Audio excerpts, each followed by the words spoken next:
Well, good afternoon, ladies and gentlemen. It being 12:30, I declare open this meeting of the Public Works Committee of the Federal Parliament. Now, this particular hearing relates to the inquiry into the Great Barrier Reef Marine Park Authority's Great Barrier Reef Aquarium Redevelopment project. The committee's role, as defined in the Public Works Committee Act of 1969, is to consider and report on the purpose and the need for the proposed works, the most effective use of public money that can be made in carrying out the works, and the present and prospective public value of the proposed works. In accordance with the committee's resolutions of 31st of July 2025, this hearing will be broadcast on the Parliament's website, and the proof and official transcripts of proceedings will be published on the Parliament's website. I also remind members of the media who may be present or listening on the web of the need to fairly and accurately report the proceedings of the committee. I'm Tony Zappia, the chair of the committee. To my left, we have Mr Andrew Wilcox, the deputy chair, and Senator Josh DeLiga to my right. We may also be joined online by Ms Tanya Lawrence, Senator Maria Kovacek and Mr David Smith, other members of the committee. If any committee members are participating via chorus call, I remind committee members participating to mute their microphones when not speaking and to give their name each time they speak to assist witnesses and to assist Hansard. Participants on chorus call are reminded not to take another call or put their phones on hold during the teleconference, as this may cause interference with the teleconference. I now welcome representatives from Townsville City Council, Queensland Museum and the Port of Townsville Limited to give evidence. For the Hansard record, would you each please state your full name and the capacity in which you appear before the committee? Perhaps if I start from my left and we'll move across the table. Yael Ralph, Port of Townsville, Waterfront Development Lead. Drew Penny, General Manager Business Development at Port of Townsville. Anthony Joseph McCabe, known as Joe McCabe, Chief Executive Officer, Townsville City Council. Renee Grace, CEO, Queensland Museum. Thank you. Although the committee doesn't require you to give evidence under oath, I should advise you that these hearings are formal proceedings of the Parliament. Consequently, they warrant the same respect as proceedings of the Parliament itself. Giving false or misleading evidence is a serious matter and may be regarded as contempt of Parliament. I now invite each of you, if you would like to make an opening statement of perhaps no more than 3 minutes, because the shorter your statement is, the longer is the ability for the committee to perhaps ask questions and to get into a more broad discussion. But you're welcome to make opening statements, so whoever wants to go first, I'll leave it to you folks to decide. Can you go first? Yeah. Thank you. So the Great Barrier Reef Aquarium is a core destination for our local community to visit and continue their connection with the reef, while also being a major contributor to the North Queensland economy through tourism, attraction and hospitality. Townsville City Council has been a firm supporter of the facility's redevelopment since consideration for new facility commenced, including supporting the increased funding allocation through the Townsville City deal. In 2024, when the federal government Aquarium project assessment confirmed it required another $100 million to enable delivery, Council resolved to support reallocation of $100 million in the Townsville City deal to the Great Barrier Reef Aquarium. This $100 million had been allocated to the Townsville Concert Hall proposal. Council did not make this decision lightly. However, recognition of the significant role the facility plays in our community was of utmost importance. Council, our tourism and education sector and our community more broadly are united in wanting to see the start of this project and be delivered in timeline that reflects both community aspirations and the needs of the invested stakeholders. The aquarium has large-scale community support and, when open, was visited by tourists and residents. Was well visited by tourists and residents. Reef HQ was a key contributor to the Townsville economy, providing tourists and locals with a direct connection to the Great Barrier Reef. Prior to its closure, the facility was attracting over 100,000 visitors per year.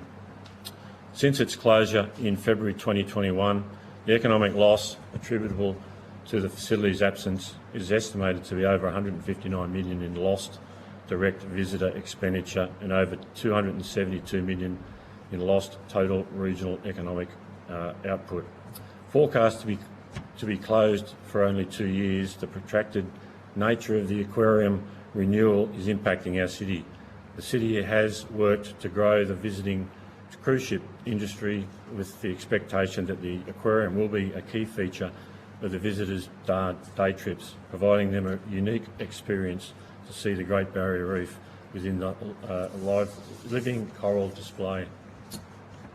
The new aquarium will generate more than 1,300 direct and indirect jobs for Townsville, as well as contribute to over $444 million for our local community.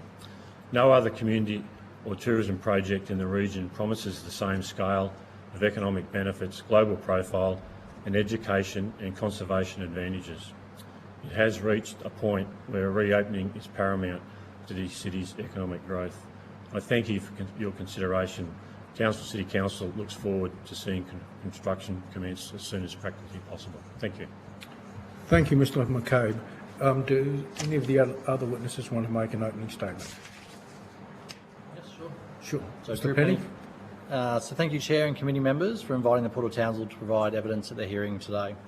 As indicated in our submission to the inquiry, the Port of Townsville continues to express our continued support for the Reef Authority's proposed redevelopment of the Great Barrier Reef Aquarium in Townsville.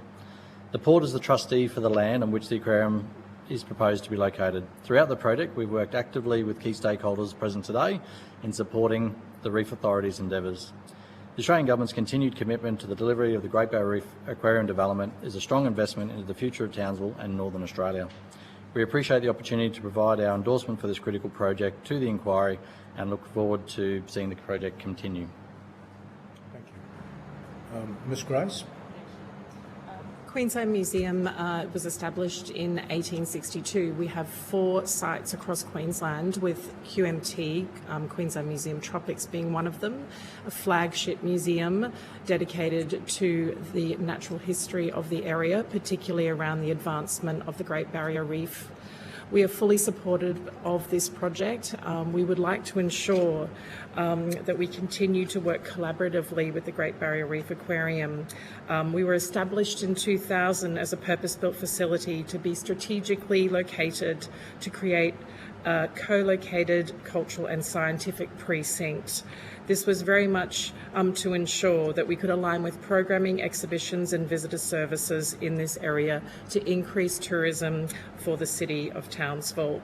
Townsville is uniquely positioned as the only Australian city with an aquarium and museum located side by side, creating an unparalleled opportunity to establish a world-class tourism, education and research precinct that attracts national and international audiences.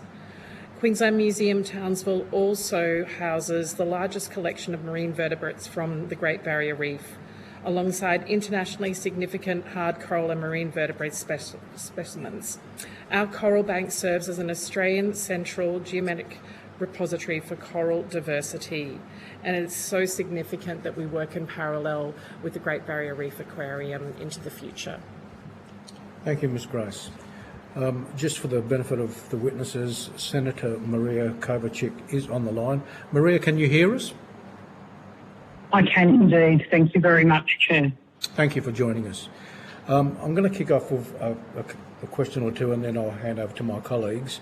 But if I can address my first question to Mr Penny, how has the closure of over the last almost 5 years impacted on the Ports Authority, on the Port of Townsville itself? Sure. So we facilitate cruise as one of our draw cards to Townsville for the Townsville Port. So cruise is a growing industry for Townsville. We're going to see a record number of ships into our port this year, being 26. And so that's doubling the sort of cruise ship numbers we had a few years ago.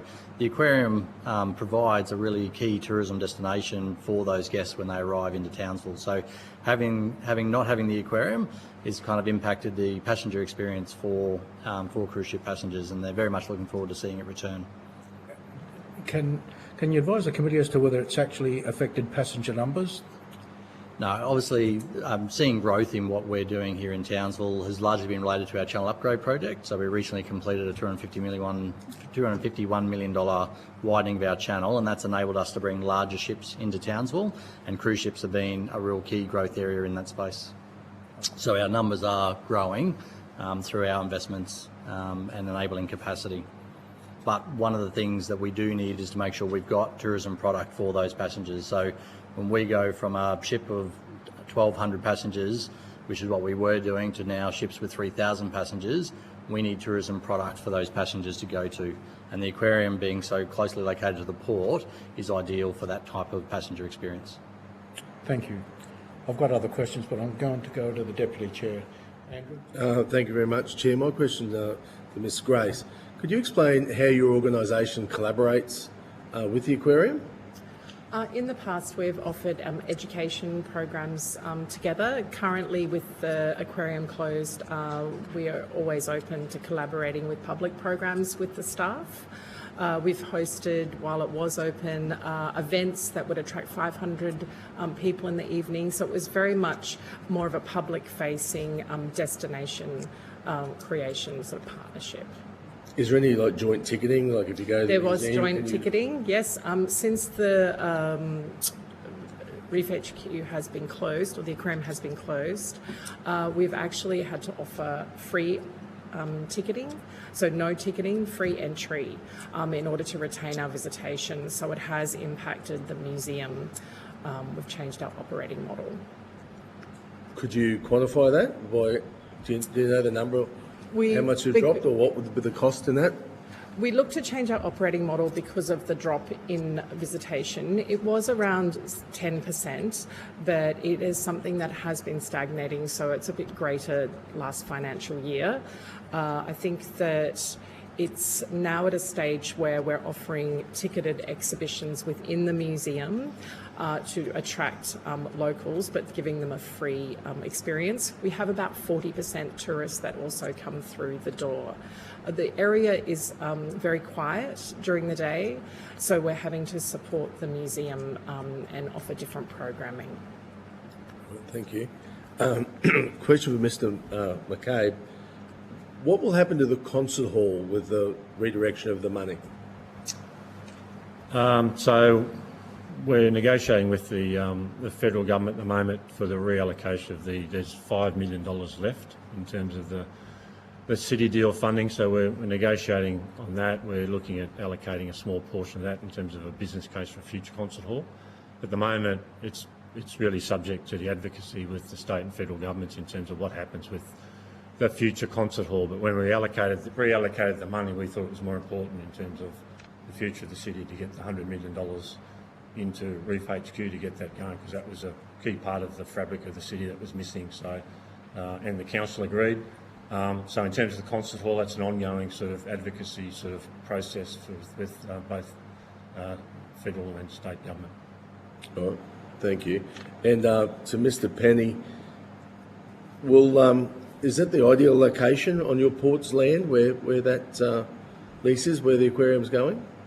So the land was set up originally by the state government, so it's state land that the port is the trustee of, specifically set up for the purposes of an aquarium. We're more than comfortable with the aquarium being there. It's for us, we've worked with other stakeholders such as council, the aquarium, the Morris Group is the owner of kind of the Ville Entertainment Precinct and the land there, so broad landholders in that region around the master plan for the waterfront. And we see the aquarium as a key catalyst project to really help kickstart and move that waterfront area along.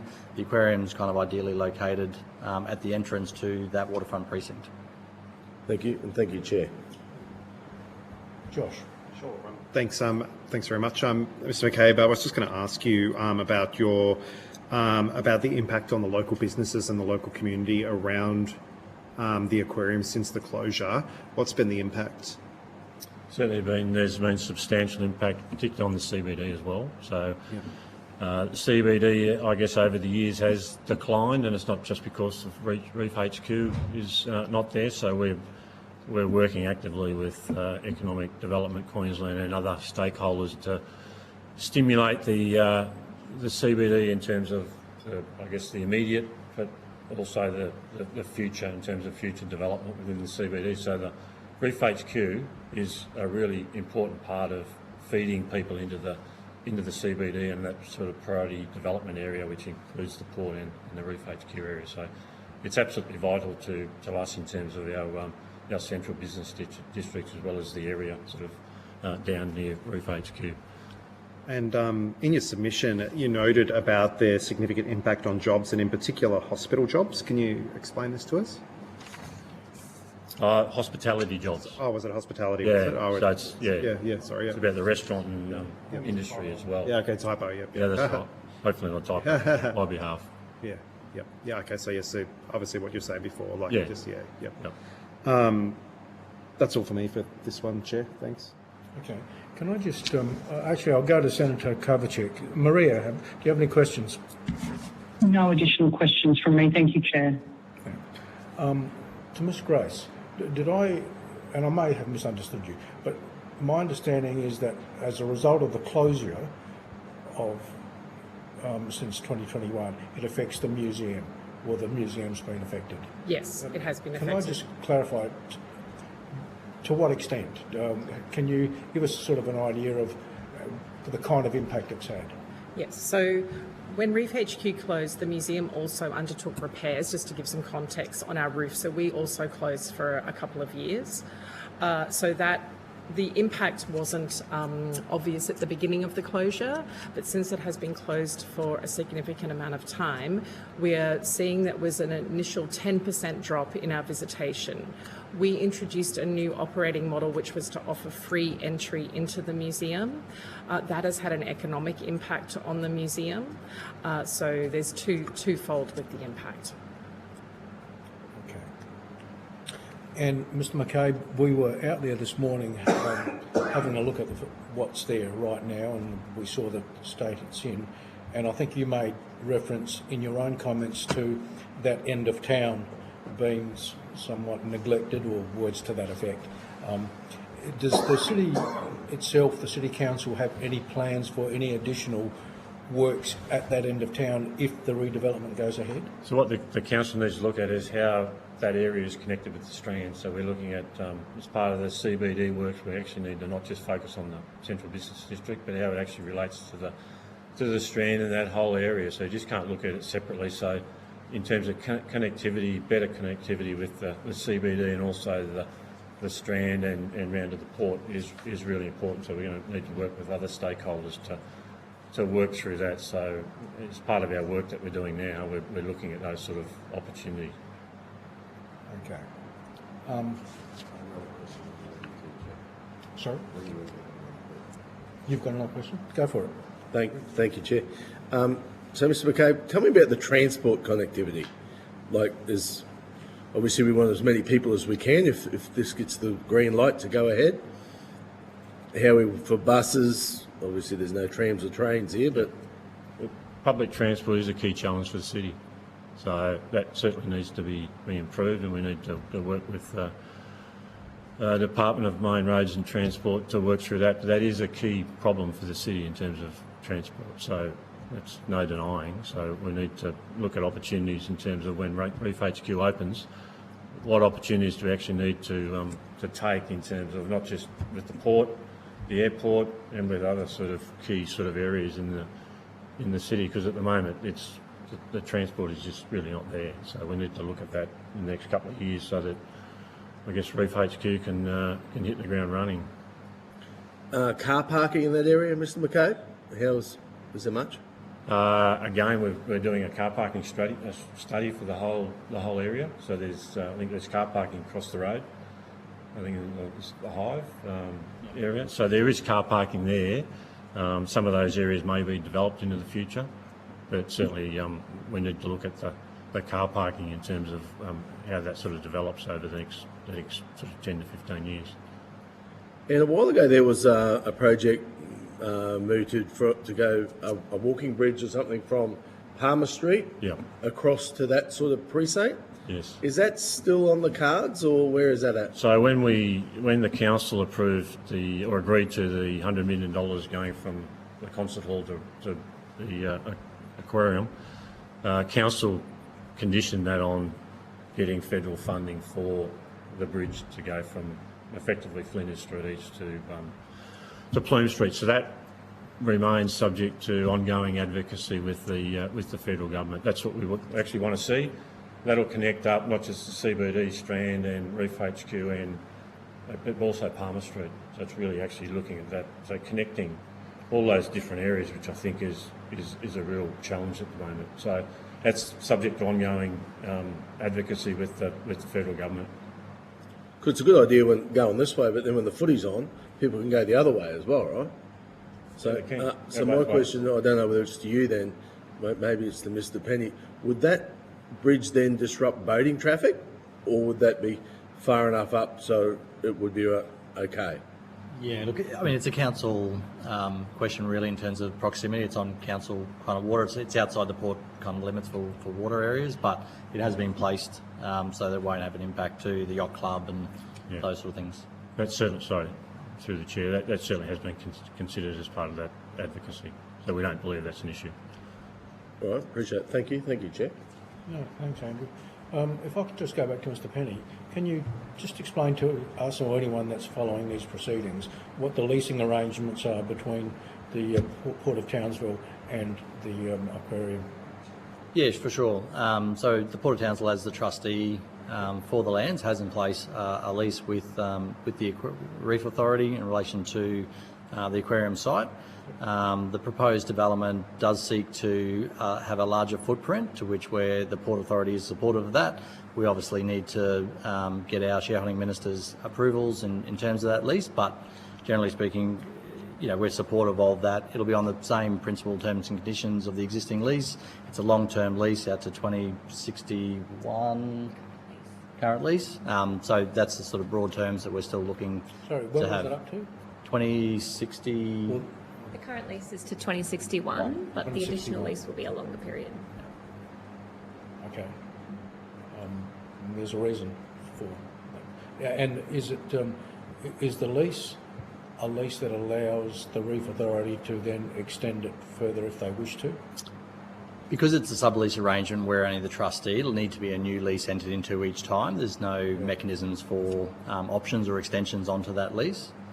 But given the land is entrusted to the port for the purposes of an aquarium, it would be completely consistent with how we hold the land. Okay. Yeah. One of the issues that the committee has to consider is value for money. Sure. And the money being spent would probably kick in terms of the new building if everything goes to plan in about 2030 or thereabouts, maybe 2028. And therefore, given the life expectancy of what is proposed, we want to make sure that there is security for the Reef Authority to continue using it for the purposes that we are spending the money.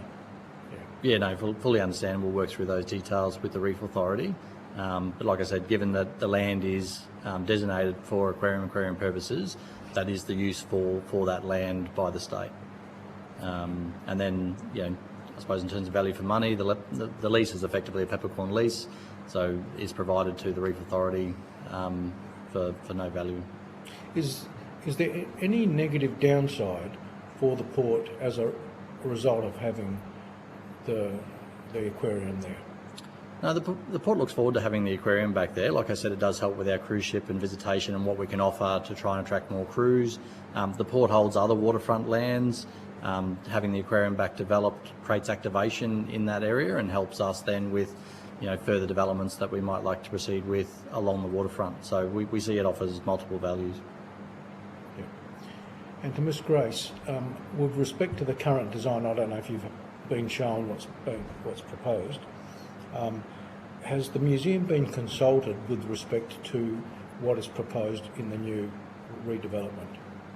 Do you have what I would describe as regular meetings or discussions, and do you have any input into what is proposed? We have had a meeting in the last 18 months, but we haven't been co-designing or in regular contact around the design of the proposed aquarium.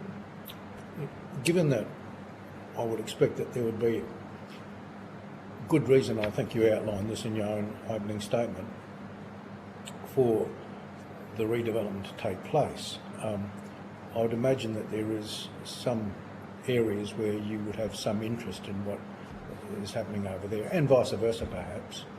And so is there anything about the design that, from the museum's point of view,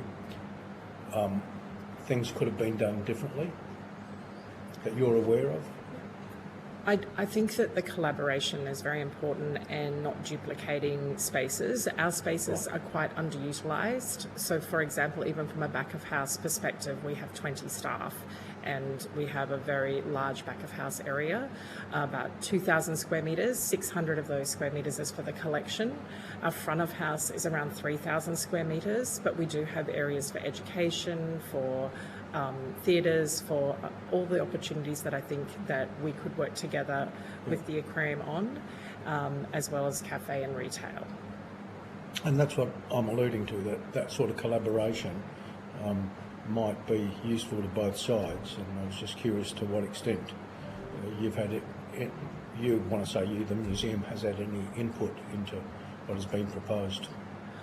We were consulted in the last 18 months, but I do believe there's further opportunity to ensure that we can activate the space and not duplicate services. When, and I'm now focusing more on the education side of things, is there joint arrangements in place for whether it's schools that visit where they might get you might say a discounted rate to visit both facilities? Previously there were, so we would, that whole idea about having two sites to visit made it more appealing for schools to spend a day out. So that would be something that we'd be very keen to continue into the future, to have that dual venue. Yeah. And Mr. McCabe, getting back to the impact on the city, the construction is expected to take place over the next 2.5 to 3 years, depending on how things go. Is there any concerns about construction activity and the impact that that might have on other local businesses? No major concerns that we've got in council. We've certainly we talk about it on a sort of regular basis between councillors, and we don't have any major concerns in terms of the construction sort of process being down that sort of end of the CBD. And okay, and just to clarify my earlier question, so during the construction period, is the council expected or obligated to do any additional work to make the facility function better? And I ask that for this reason. I noticed there was a considerable amount of additional land, I think, that's going to be used for the redevelopment. Well, it's a fairly large site from what I saw from walking past. And I also saw designs that show a slightly different configuration of the frontage of the building. Does that have any direct impact on things like footpaths and that might lead to it? No, not in my view. I mean, there'll be a development application that'll be put into the council, so any of those things we will work through with the authority in terms of approval of that development application. So if there's any issues there, we'll certainly address them with the authority at that point in time. Okay. Josh, did you have any other questions? I'm good for this session. one. Andrew, go for it. So, Mr. McCabe, so there's not a live DA at the present point in time? Not to my knowledge, no. Is there any other council permits, approvals or anything that are required for this project to go ahead? I'll take that on notice if that's okay. Sure. Yeah. And also, while you're taking it on those, a time frame, anything Sure. you find? Yep. Because if this was to be approved, I think everybody has realised we want to get this project expedited. Sure. Because I'm feeling in the community, and probably so are you, that Absolutely. people want it to happen sooner rather than later. Is that a fair comment? That is the council's view, absolutely. Thank We'll be doing whatever we can to facilitate any approvals. Thank you, Chair. Thank you. Maria, if you can hear us, just before we wrap up, did you have any questions? No, nothing from me. Thank you, Chair.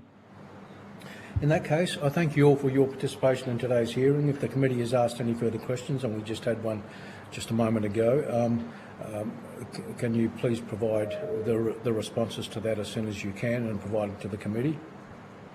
You will be sent a copy of the transcript of your evidence to the committee, and if you feel you need to make any corrections to that, again, please do so. And with that, this part of the hearing is closed, and I now welcome representatives from the Great Barrier Reef Marine Park Authority. Thank you for your time, folks. Have a good day.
Good afternoon, and we'll continue our hearing into the Great Barrier Reef Marine Park Authority's Great Barrier Reef Aquarium Redevelopment Project.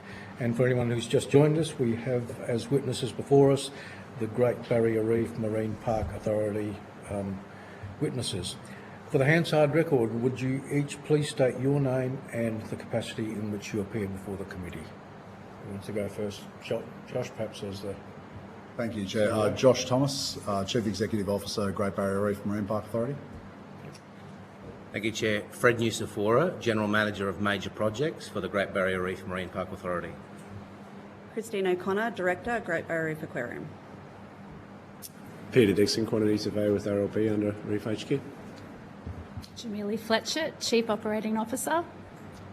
Darren Cook, Managing Director of ALTO, supporting the Reef Authority. Thank you.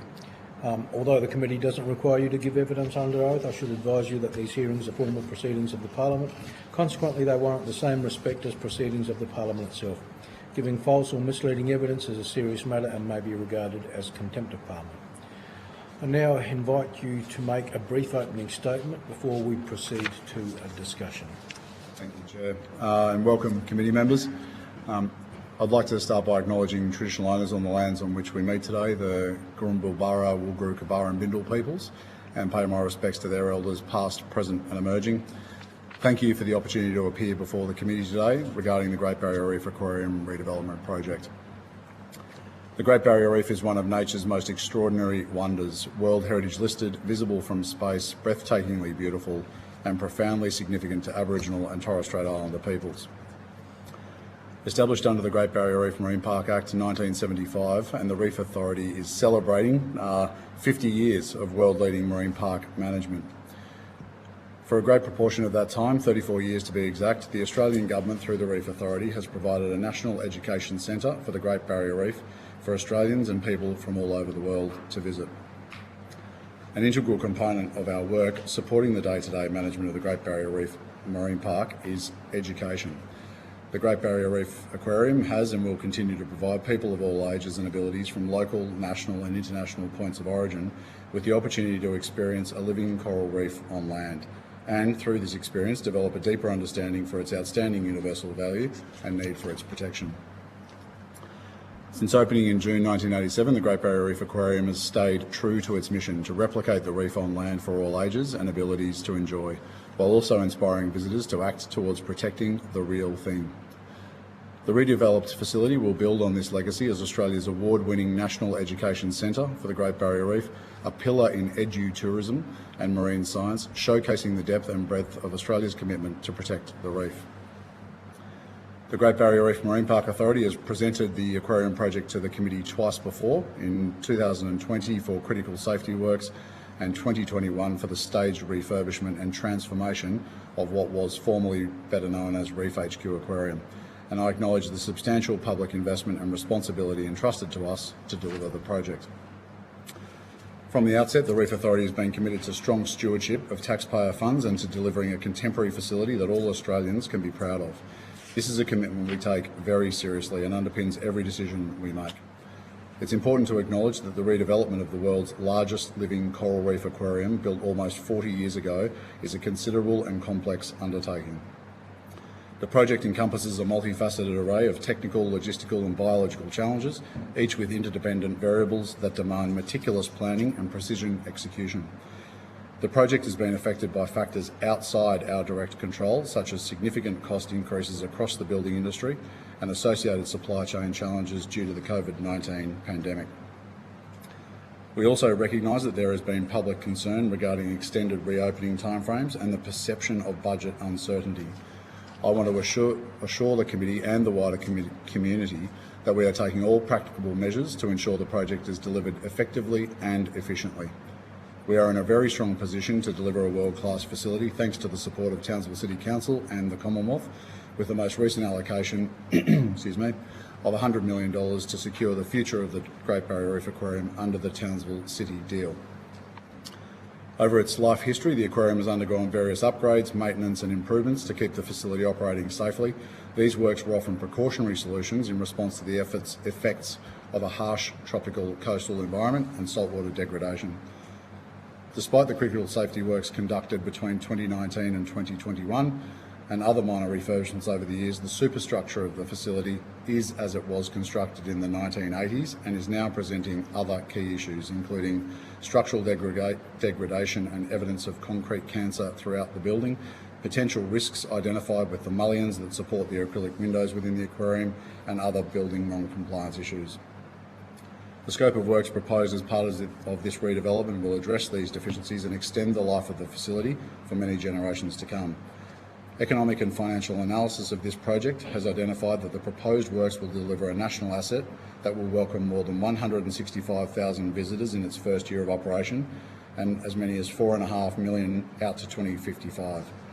It will generate a total of 1,388 jobs during and post-construction in the first 5 years, and stimulate economic activity in the region, generating $564 million in total output. The predicted return on investment is strong for an important public asset, where the mandate extends beyond commercial outcomes to include education, conservation and public access objectives.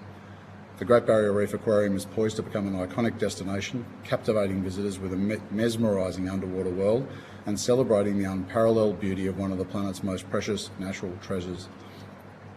With immersive exhibits, state-of-the-art technology and a commitment to conservation, it promises an unforgettable experience that educates, inspires and ignites a profound appreciation for the vibrant ecosystems of the World Heritage-listed Great Barrier Reef. The Reef Authority remains confident that the project will be delivered on time and within the allocated budget. We look forward to answering your questions and having the opportunity to deliver this once-in-a-generation project for North Queensland and Australia. Thank you. Mr Thomas, thank you very much for that opening statement, and also thank you for the site inspection provided by yourself and the team this morning at the very location where the aquarium is, and also for the ability to go out to the Australian Institute of Marine Science and look at the coral farming that's taken place there, which I thought was invaluable to the committee members in terms of understanding how corals work and therefore the importance of the reef itself and in turn the aquarium. You were here and you would have heard some of the responses that we just had a moment ago from the Townsville City Council, the Port of Townsville and the Queensland Museum. Can I just kick off with this question? With respect to the long-term lease of the land on which the aquarium is built on, are you comfortable that that lease provides you the long-term security that you require? We are, Chair. That's certainly the basis on which we're proceeding. We have run to date a very successful aquarium on that parcel of land. We know the aquarium works in that particular location. And as to the arrangements with the Port of Townsville and the lease itself, that's something we're deeply engaged in with the Port in terms of negotiations. We haven't finalised that lease yet. Some of it will go to precisely how wide the boundary of the lease needs to be. I believe it was Mr Penny earlier mentioned that we are proposing to expand the footprint of the aquarium slightly. That would require a lease adjustment. So coming down to those sorts of arrangements, we need to discuss that a little bit further with the Port. We do have I believe the term is peppercorn lease out to 2061. That's still several decades away from now. Gives us certainty in the short term. As Mr Penny reflected, the purpose of that land being entrusted to the Port was indeed to provide for an aquarium. So we have no reason to believe that we won't successfully complete those lease negotiations and have a long-term confidence in that site for the aquarium. And my other question before I go to my colleagues, the current aquarium is about 40 years old or thereabouts, mid-80s or so when it was built, which I think is interesting in itself that it's lasted for this long. Two questions. One is, what did you learn from the aquarium that is there that you are now able to perhaps make improvements on with respect to the redevelopment? In other words, how is the redevelopment going to be better than what was previously, or still partly there, I suppose? Or is it simply just going to be a case of redeveloping what is there? But it's clear it's not, because you've said you've got some additional extension on some land where there was nothing there previously. Thank you, Chair. We have extensive experience over several decades of staff internally knowing intimately how the aquarium operates, what works and what doesn't, and more than that, what the market expects from the aquarium, what they enjoy, what they don't, and what we think actually brings tourists through the door and visitors who are keen to engage with our education programs through the door. We want to move with the times. We want to resituate and reconfigure the aquarium so that the customer journey through the facility is more enjoyable, more enriching and more rewarding overall. That may, for instance, the turtle hospital that was in the previous facility, we would like to actually reinvigorate that facility, but perhaps move it more front of house, make it more accessible and situate it better within the facility. We definitely want to take advantage of digital technologies and emerging ways people are learning these days. People have different expectations, younger generations are learning differently, so we want to tap into some of those methods. If I may, I might refer to Mr Nusafora for a little bit more detail to expand on some of those ideas. Thanks, Josh, and thanks, committee. So a big part of our preparatory works was some national market research. Certainly diving into the expectations from people, what they would want to have in an aquarium experience that's focused on the Great Barrier Reef. That was even honed further by doing some localised focus groups as part of that market research. So we have a very clear understanding through that process what people are expecting or what they would want to see and experience through a facility like the Great Barrier Reef Aquarium. And as Mr Thomas has already stated for the committee, we've had a multitude of years worth of operation where through visitor satisfaction surveys to us, they have clearly told us that they want to see a living tropical coral reef. They want to get as close as they possibly can to it in a safe way, people of all ages and abilities being able to see it, and also bringing things like the Turtle Hospital closer into the day-to-day experience for people visiting the facility. And in terms of floor area, in terms of the footprint of the redevelopment, it is going to be larger than what's currently there? On current planning, that's correct, Chair. We We mentioned earlier we might be looking to expand the total floor footprint. We are looking to also extend on the first floor, above the ground floor, greater space to house more exhibits, more breakout areas, science, technology, engineering, maths exhibits, and really plug into that STEM channel that people expect, I think, when they go to these types of facilities now. So certainly an expanded facility, more space for visitors, which is commensurate with the population growth we're expecting into the future. I've got other questions, but I'll go to the Deputy Chair, Andrew. Thanks very much, Chair. So given there is a lot of other aquariums around the place, and that's Australia and overseas, if this vision comes to life, how will this facility compare to the other ones? Mr Wilcox, I think we're going to have a world-class facility right here in Townsville with a fully redeveloped Great Barrier Reef Aquarium. We are the Australian Government's Great Barrier Reef Marine Park Authority, and it's our responsibility to manage the entire Great Barrier Reef Marine Park, a World Heritage listed asset. That comes with huge responsibilities, a huge amount of public engagement, and to deliver on the commitments under our legislation to educate the wider community, this aquarium represents the perfect way to do just that.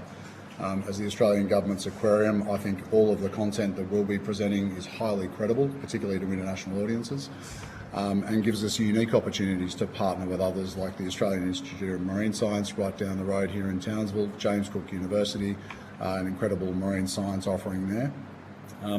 There is only one Great Barrier Reef on the planet.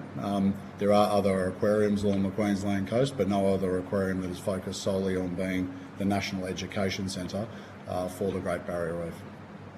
Okay, so you feel that there are significant points of difference and advantages at this location? And absolutely. We've previously, and Mr Nusafura might have more information on this too, but had wonderful knowledge exchanges with other facilities around the world, aquariums around the world, and they are absolutely just as eager to learn from us as we are from them about how to better care for animals, look at coral reef restoration activities into the future. We'll be looking to reinvigorate those partnerships and definitely have a competitive international offering here in Townsville. And indeed, Deputy Chair, one of the reasons for choosing to visit what was Reef HQ Aquarium and now what will be the Great Barrier Reef Aquarium was because it was the Australian Government's National Education Centre for the Great Barrier Reef. It was essentially a purchasing decision point for a lot of people, which did set it apart from other public aquariums that were much more commercially focused. Thank you. So the current facility closed in 2021. So what has happened to the staff in that point, and have we lost that corporate knowledge, or will we be able to get some of those back? Or a lot of the staff that were previously working at the aquarium have been are now gainfully employed and working across the Reef Authority in various aspects of the broader Reef Authority's remit. We have an amazing and talented group of technical operations staff, curatorial staff, whom you had the pleasure of meeting yesterday afternoon in your visit to Ames. They are still caring for the animals that we have cared for over the 3 decades that the aquarium had been open, and are critical to both the continual care of those animals, the acquisition of new animals, and having them conditioned and prepared to enter their new home, forever home, at the Great Barrier Reef Aquarium. Okay, and given visitors' experiences and their expectations have changed over the years, will this new facility have like the latest in technology, and is there going to be any interactive experiences that people can go and enjoy? Definitely, Mr Wilcox, that is a central part of our design aspirations for the facility, to be as engaging as we possibly can be, using all forms of both tactile and immersive technologies to engage the guest or the visitor to the aquarium in learning as much as they possibly can about the Great Barrier Reef through engagement and entertainment to a degree, and in having fun as part of their experience at the aquarium. But learning is the primary focus, and the the digital technologies and other types of tactile experiences that will be built into the guest experience will certainly enhance all of that. All right, thank you. And it would be remiss of me through the chair if I didn't acknowledge Member for Herbert, Mr Phil Thompson, and I know that he pushed pretty hard to get this up to fruition as well. So welcome and thanks for coming along. Back to you, Chair, and thank you for the opportunity. Thanks, Andrew. Josh? Thanks very much. Just with the substantial, we can talk probably more about the numbers in the in-camera hearing, but with the substantial taxpayer investment, you're confident that you're going to be able to pull off this quite ambitious plan on budget? We are, Senator. Part of the challenge in the community expectations around timeframes have been caused by the changing nature and shape of the project through time. When we struck out in 2019 to do some important critical upgrades, we spoke to governments at the time. We had a series of injections of capital over about 3 years. We've done justice by that and made all of those upgrades, but as we did that work, we realised it had more needs. Prime Minister Albanese announced the extra $100 million there at the tail end of 2024, I believe it was, which has given us all the funding envelope certainty we need to make sure we can deliver a full aquarium for Townsville. And with the educational aspect, and it was really great in the presentation that you did this morning, and for the benefit of the public, can you take us through the element of First Nations connection to the reef that might be offered as part of the education program, and whether or not you'll employ First Nations workers to be able to tell their story as part of the new aquarium? Absolutely, Senator. That's something that's dear to the team that's working on the project. Celebrating First Nations people on the Great Barrier Reef. The Great Barrier Reef Marine Park Authority has relationships with most of the 70 traditional owner groups along the Great Barrier Reef region to varying degrees, working with them to better manage their sea country. We want to reflect some of that success story and make sure we're working particularly with local traditional owners where the aquarium is situated. I might ask Mr Nusafora to reflect on some of that work we've done today. Thanks, Mr Thomas and Senator. So a key piece of work that has already started and has been a significant influence on the design of the facility has been a co-design project with the Gurrumbulburra Wulgurukaba traditional owners. It was very inspiring to sit down with representatives from the apical families from Gurrumbulburra Wulgurukaba to talk about their aspirations for the Great Barrier Reef Aquarium, how they would like to see their cultural connections shared with the world that will come to visit, and they've expressed a very keen interest in being part of that sharing. And the other very positive aspect of the facility is that it offers a multitude of career pathways for all people from across North Queensland, including traditional owners, to be part of the day-to-day operations of the facility. Excellent. And as a authority or an agency, does Gurrumbulburra employ directly employed public servants? We absolutely do. Yep. I believe it's about 8.5% to 9% of our staff. Not super precision in those figures necessarily, Senator, but it hovers between 8 and 10%. Our recruitment of First Nations people in the authority, yes. And we think that's well above obviously Australian Public Service averages and targets. For this part of the world, I think we have an obligation to keep those targets and ambitions high.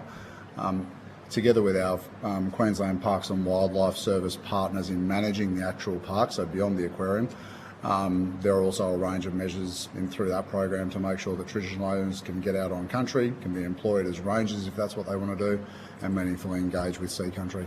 Yeah. And your workforce predominantly as well is public, directly employed public servants? Yes, they are. Yeah, yes. Excellent. Obviously, bringing this sort of project in and keeping this here in the regions, public service jobs are vital to local economy. So it's great that you have got those directly employed workers.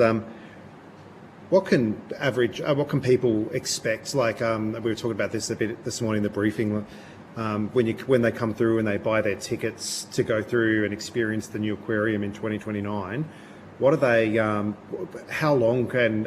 How much enjoyment will they be able to get? Like, are we, 3 or 4 hours, 5 hours worth of education and entertainment in the new facility? Absolutely. The user experience, customer experience is critical for us.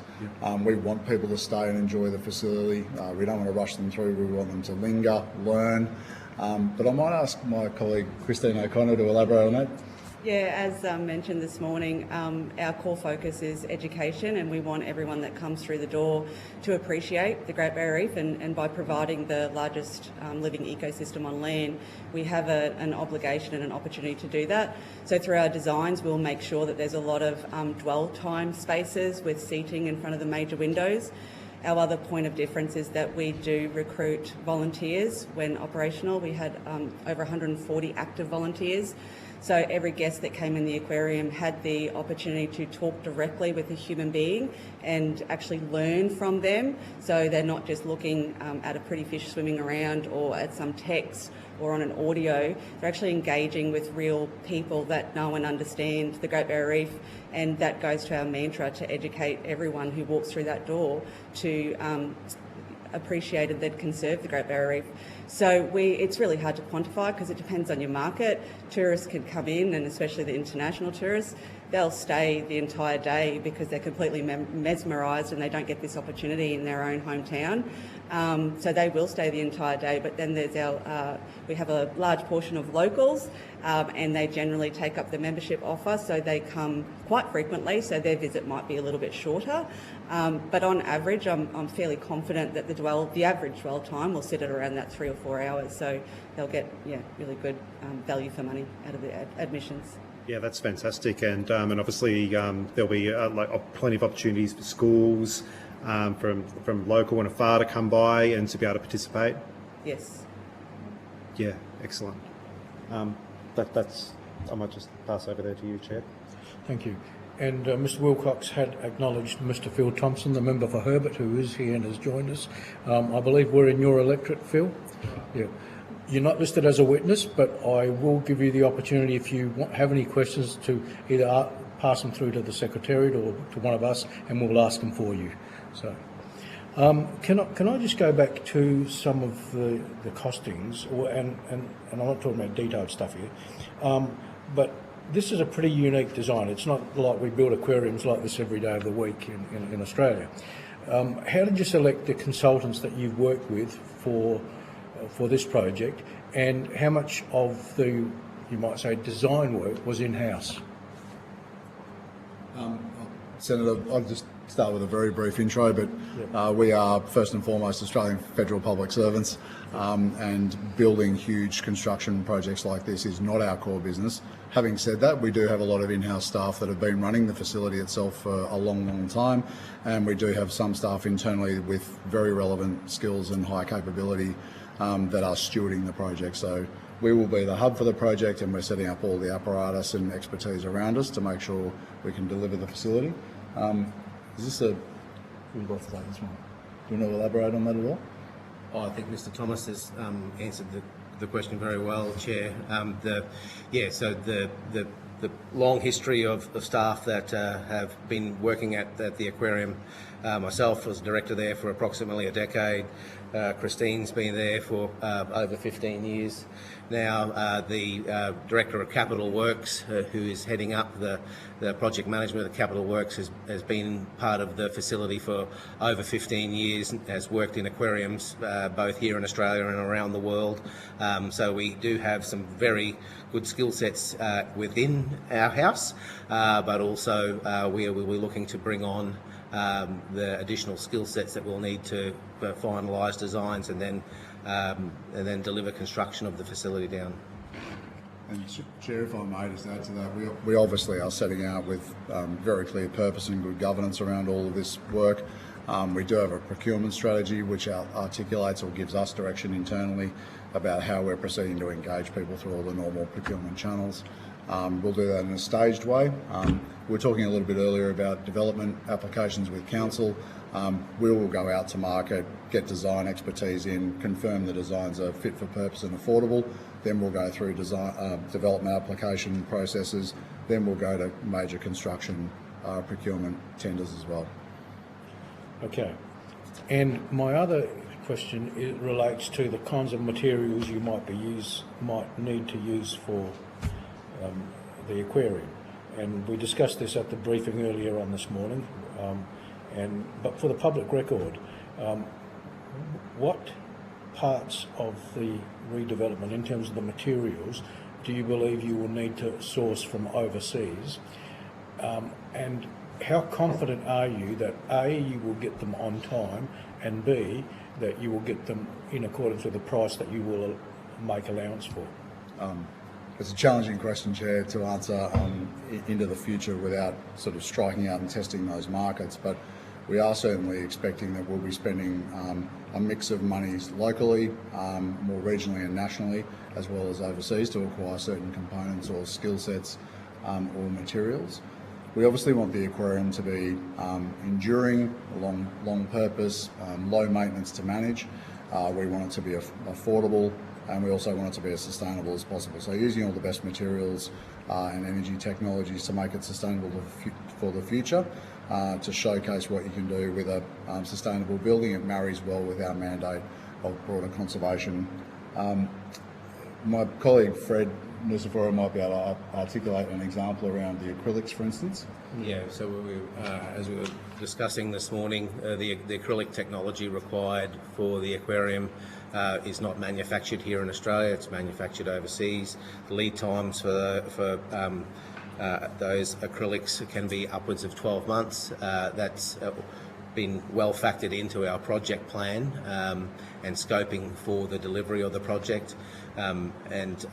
So yeah, that's probably the main piece of construction material that would be not made here in Australia. The balance of the regular construction materials we would source definitely here from Australia. Late last year, Chair, we did run a discrete expression of interest process to test the market for what skills, trades, specialty providers might be interested in participating in future requests for tender that will be happening late this year. And we actually got quite a high interest through that process. We might articulate some of those things more in the in-camera session on more detail, because it has only just concluded and we haven't analysed all of those things, well, I haven't at least. But we're very confident all the specialist expertise is out there, either in Australia, and we're very confident we can source it internationally where we need to. Two other questions. One is the committee noted that there's a considerable area filled with solar panels that you're currently using, and which I understand generate a fair amount of electricity. My question is, are those solar panels going to be reused, or are they going to be replaced? We will be looking to make value for money decisions throughout the entire construction process, or refurbishment, redevelopment process. Whether or not we raise the building to the ground and start entirely as a greenfield site, or whether we try and keep some of the more recently upgraded elements of the aquarium to deliver better value for money, so that we can have an even better aquarium around those things. And as to solar panels, Chair, absolutely, if they can be recycled or reused, I should say, we will do that. We're not looking to spend money frivolously. We want to maximise every dollar spent, and we want to maximise that dollar for the visitor experience in the Townsville and the aquarium we deliver. My other question was this. Given that the aquarium has been closed since 2021, and I think you might have advised the committee that there's a commercial aquarium, I think, in Cairns. Had there ever been any consideration given to working perhaps in partnership with the private aquarium in Cairns to continue the work that is currently being done here in Townsville, or even looking at a future aquarium where it would have been a public-private partnership? It's a great question, Chair. I know there have been small engagements with the Cairns Aquarium in the past. I don't have those details in front of me, but yeah, small financial exchanges, knowledge exchanges and so on. I think this is one of the advantages of being a public aquarium. We are open for business. We're not in commercial competition with other facilities, so where we think we can support other people doing good work to educate the public and protect the reef, we'll absolutely be open to partnering with them. and we're absolutely open to a dialogue with Cairns Aquarium or other aquariums in Australia. Certainly the Reef Authority more broadly has provided content, knowledge and experience to aquariums right around the world to showcase the Great Barrier Reef. I can think of an example, for instance, the aquarium in Paris had an exhibit there several years ago where some of our expert staff, even our in-house scientists, were featured in their exhibits. So certainly open to partnering, sharing knowledge and working with others. Deputy Chair. Thanks, Chair. So with a question for Ms O'Connor. Is there any opportunity, like if people come jump off a cruise ship, they come over, they really enjoy the experience for philanthropy, if they want to invest or grow some more coral, or could you speak to that? I might defer that one to Mr Nisifora. Thanks, Mr Wilcox. The answer to your question is yes, the aquarium has had a proud history, particularly through its turtle hospital, where people have been able to make donations to help support the operations of the turtle hospital and the care of the animals within the hospital itself. So we have the provision to enable that to occur and establishing a good governance around how that will happen into the future as part of the new aquarium is certainly high on our agenda. Is there any data or surveys around for people who come and experience the aquarium, so then they understand it, so then they appreciate the overall value of the Great Barrier Reef? I don't have the data directly to hand. No, we don't have the data, and it can be a little bit difficult to measure, but we certainly do survey and provide opportunities for guests to answer questionnaires during their experience and on the way out. And as Mr Thomas alluded to earlier, we did do some national market research. We took that opportunity while we were closed, and we did survey those questions and got some data back. We oversampled the local and regional population because we want to ensure that we look after our the community and what they expect to see in the facility and their understanding of what the visitor experience should look like. But yeah, I don't have any direct data, but we certainly do survey that. So would it be fair to say that if people understand it and are educated, then they might value it more and appreciate it more? Absolutely, yes, certainly. Yeah, sorry, Josh, did you? I was just going to very quickly, I think Mr Nisiforo's got something to add too, but we do at an agency level for all the work we do across the Great Barrier Reef, not just in the aquarium, we do measure public trust sentiment in our brand. And compared to even other government agencies, federal or state, we enjoy very high trust in the community.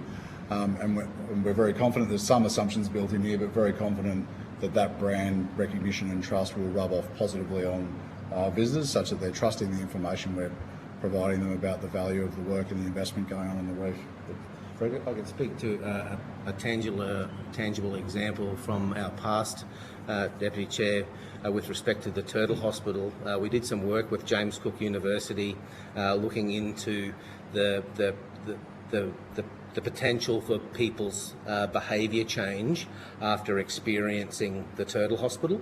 And so what we worked with JCU during a school holiday period where the university came in and surveyed people prior to their Turtle Hospital experience about their knowledge and understanding of sea turtles, the threats to their future survival, and the types of things that were threatening sea turtles, i.e. like marine debris and plastics. Then post-surveying of the same people after their Turtle Hospital experience, asking them questions about whether they'd had an increased understanding of those issues and whether they'd be willing to change their own behaviours because of the experience that they've just had. Yep.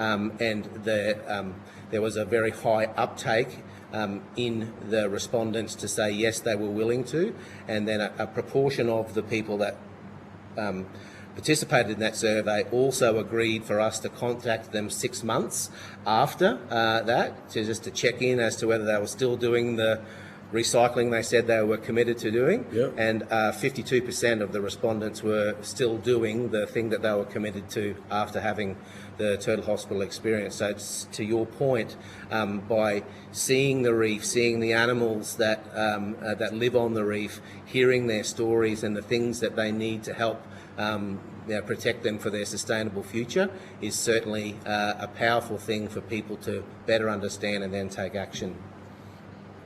Okay, last one, changing gears a little bit. public safety. So given the fact that you've got the people sort of in an area, some acrylic and millions of litres of water, is there a testing regime, or what happens if one of them windows give way? There absolutely is a regime. We always want to make sure that the facility is safe. Indeed, that's why we conducted the critical early works back in 2019 and beyond. There's regular testing, regular engineering checks for safety and compliance, but perhaps Christina, you best to perhaps elaborate on some of that operational. Yes, we have an engineering company that does come through twice a year to review the integrity of the facility as well. A lot of it is visual, but as the facility ages, they are engaging in more invasive exploration activities to ensure that the facility is safe for the staff at the moment. Thank you, Chair. Thank you, Deputy Chair. Can I just follow up on that question? Given the last 40 years, has there been any incident over that time of major concern in terms of safety type matters that has arisen? From your memory, Chair, just speaking from my experience as the director of the facility, the only major security incident that we've had at the facility over my tenure there was sometimes on a Friday and Saturday night in the beating heart of the city of Townsville. There were people thought they might like to go for a swim at the aquarium, but our security around the perimeter of the aquarium let us know that that event was taking place, and our security responded to that directly. Yeah. Okay. Yeah, but and I appreciate that response, but my question was more targeted. Did something go wrong with one of the panels? Did water temperature stuff? Oh, sorry, Chair. I misunderstood the line of questioning. But I certainly appreciate that part of it. It's a multifaceted facility, Chair, that has lots of components to it. But to answer your question directly, yes, we have a building management system within the aquarium as it currently stands, and will be part of its future design. Every living exhibition has within it, probes that record temperature, water levels, flow rates within the tanks, and then our curatorial team are able to receive live messages both throughout the operational day and after hours with respect to any of those tanks. And to answer your question, every now and then a sea cucumber can crawl over an outflow pipe, which allows the water to sort of overfill. So we've had the odd overfilling of a small tank, which requires some vacuuming in the morning, but nothing of significance. Nothing that affects the public? Nothing that affects the public, no. Okay. Mr Thomas, perhaps this will be my last question, but you've got a timetable that you've outlined for the committee, and I appreciate that you'll be starting work hopefully, to pretty much the middle of this year, and goes through to a projected opening of early 2029. What is the likelihood of you actually opening earlier than that? I think is that a possibility, or is that off the table? I think it's. And I know it's hypotheticals are dangerous things, Mr. Chairman. I think the possibility is probably quite low. 2029 is already an ambitious time frame that we are working to, and we're on track with that time frame now. I think to promise earlier, sooner, faster might be to set expectation deficits with the public that would be irresponsible. If we can open sooner, we absolutely will. No one wants this aquarium open faster than the good people that run it, are passionate about it and have been connected to it as employees or otherwise for decades. So we are certainly pulling out all stops to make it happen as quickly as possible. Okay. I'll wrap up with this question, which is a multi-pronged question, but you heard the evidence of the other witnesses earlier on. Is there anything that was said by the previous witnesses that you would disagree with or wish to add to? And secondly, as a result of the public consultation that you've gone through, and I see you've got a list or an extensive list of groups that you've consulted with, did anything arise from those consultations that you believe was worthy of consideration, but you were not able to include, maybe because of financial constraints? Thank you for the opportunity to comment there, Chair. I would just note, in terms of public engagement with the wider business community, other institutions like the museum that gave testimony earlier, we are well placed very soon, I think, to go back in earnest in some of those discussions to make sure we're maximising the partnership opportunities, the broader public benefits that will come from the aquarium. We have done quite a bit of that previously, but we then had to go into sort of diligent planning mode with our closest partners, especially the Port and the Council, on early planning and with other tiers of government. But yeah, very well placed to engage with the wider community. We're very grateful for that. The witnesses here today supporting the aquarium. It's honest, it's well intentioned, and we see it bear out day to day in our discussions with those stakeholders. We know the people of Townsville in particular are keen to see the aquarium open as soon as possible, and we are working assiduously in that regard. Sure, Andrew, go for it. So this is a bit left field. So would it be possible to get like a time lapse or something set up for when this project starts, that you could then, because I believe this is a very, very interesting project. We get to see a lot of projects all over the country that we travel around, but this is really, really interesting. I'm sure a small section in your new rebuild, for nerds like me who actually would want to have a look at the engineering of how it all happens and the life of what you've done with the coral when you've taken it from there, and potentially if you had to relocate some animals or whatever. I think the story's worth telling, so I'll put that, not a question, just as a comment for your consideration. It's a great thought. I'm going to ask Mr. Nicephorou, who's all over this particular area of the business, but that stakeholder engagement, that public engagement, public interest, we realise doesn't start when we cut a ribbon on the place and open the doors. We are actually engaging the public through better communications now already through a range of different channels. But as to the specifics of time-lapse cameras and other things, Thank you, Deputy Chair. That's a great idea, and we have actually previously done that when we were installing the solar array across the roof of the aquarium, and it drew great interest in people actually following along, seeing the solar panels come to fruition across the facility. And it's certainly something we've spoken about with respect to engaging people in the process of the redevelopment, of having time-lapse as part of that process. Thank you, Chair. Thank you. Josh, did you have anything else? Well, that concludes our questions. I thank you all for your participation in today's hearing. If the committee has any further questions, we'll put them to you in writing. You will be sent a copy of the transcript of your evidence to the committee, and again, if you feel you need to make any corrections to that, please feel free to do so. With that, I declare this public hearing closed.